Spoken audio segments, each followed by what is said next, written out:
Assalamualaikum warahmatullahi wabarakatuh. Sebelumnya, perkenalkan nama saya Risma Rahmatullah. Saya dari Institut Manajemen WT Indonesia dari jurusan Manajemen.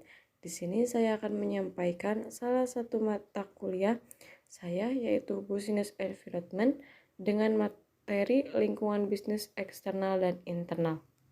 Baik, langsung saja yang pertama yaitu lingkungan bisnis. Menurut Kamus Besar Bahasa Indonesia atau KBBI, lingkungan adalah konfigurasi sumber daya yang tersedia serta semua yang memenuhi pertumbuhan manusia ataupun hewan. Sedangkan bisnis adalah usaha komersial dalam dunia perdagangan dan menjalankan bidang usaha. Lingkungan bisnis dapat disimpulkan sebagai seluruh komponen yang dapat mempengaruhi maupun mendukung jalannya suatu bisnis yang dilakukan seseorang. Lalu, lingkungan bisnis terbagi dua. Yang pertama, lingkungan bisnis eksternal, yaitu berbagai faktor di luar kendali perusahaan. Dan yang kedua, lingkungan bisnis internal, berbagai faktor di bawah kendali perusahaan. Untuk yang pertama, ada lingkungan bisnis eksternal. Yang pertama, ada dari lingkungan politik. Lingkungan politik mempengaruhi politik ekonomi internasional pada kegiatan bisnis merupakan salah satu fitur utama dari lingkungan bisnis. Yang kedua, lingkungan ekonomi mencakup berbagai aspek struktural dari perusahaan dan pasar dan perbandingan teori dan praktikum ekonomi. Yang ketiga, lingkungan sosial, budaya, dan demografis. Permintaan maupun penawaran dipengaruhi oleh faktor sosial, budaya, dan demografi.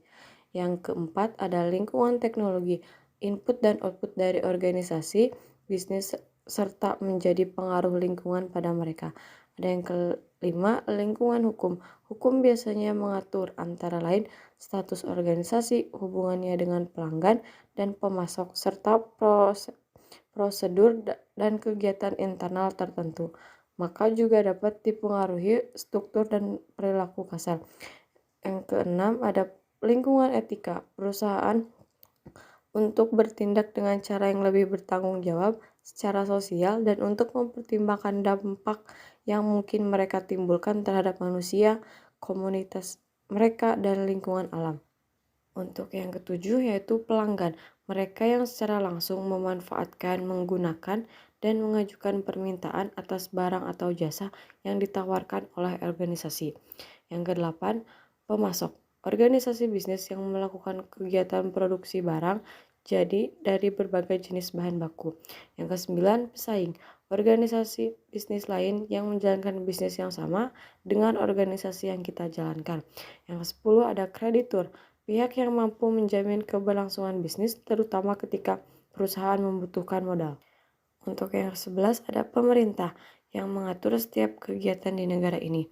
Yang ke-12 pemegang saham, pemangku kepentingan yang membantu berjalannya sebuah bisnis.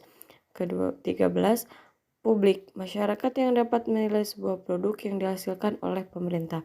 Dan yang terakhir ada perantara, merupakan orang ketiga dalam penyampaian produk kepada konsumen. Ada analisis lingkungan eksternal. Yang pertama, interaksi dengan lingkungan. Yang kedua, interaksi antar variabel lingkungan. Yang ketiga, komplikasi lingkungan. Yang keempat, volatilitas dan perubahan lingkungan. Yang kelima, keunikan lingkungan. Yang keenam, tingkat analisis spesial yang berbeda. Dan yang terakhir, aliran pengaruh dua arah. Dan untuk selanjutnya ada lingkungan internal.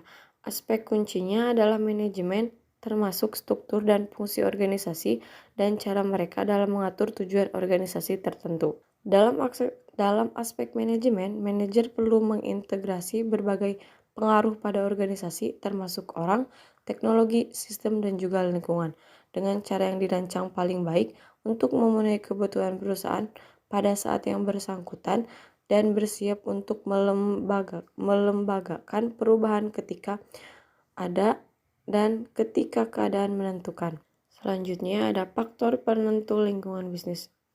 Yang pertama dalam internal, sumber daya manusia, corporate branding, manajemen tenaga kerja, financial consenting, financial statement, financial report, investment cost, fixed cost, biaya penjualan dan operasi, biaya produksi, cost of goods, enterprise flow, brand quality, struktur organisasi, hubungan, atau relationship antar karyawan, serta kebijakan dan infrastruktur perusahaan.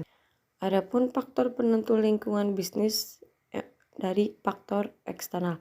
Yang pertama ada market share atau pangsa pasar, media dan pemasaran, ekonomi makro dan sikap politik, perkembangan teknologi dan tren digital marketing, kompetitor atau pesaing, pemasok atau supplier, mitra bisnis, hingga sentimen produk terhadap brand.